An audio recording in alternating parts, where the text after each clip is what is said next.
انا يشرفني ان انا اخد فيديو مع مستر محمد يا نهار ابيض حبيبي يا سيد الناس. بجد اشوفك ان شاء الله في بسيون وفي طنطا وتنورونا في القديمه لا كلها. يا شباب، مصدر الهام لكل الشباب. والله ربنا يبارك خد الفكره من بسيون للسعوديه بجد. يعني انا بجد بتشرف بيك بجد. تسلم والله، ده انا اتشرفت بيك وبتشرف بكل اخواتنا. كلنا بنبقى في البدايه بدايه صغيره كده، ولكن لما بتدي لنفسك طاقه امل لنفسك تمام، خليك سبورت سيستم لنفسك. يعني انت شجع نفسك بنفسك هتلاقي ناس بتشجعك. لما قعدت مع الناس في القهوه بقول لهم انا هطلع من امبابه للمرغني في العجله، احبطوني.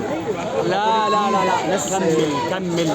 الاحباط ده موجود عشان يقول لك انت ضعيف ولا قوي.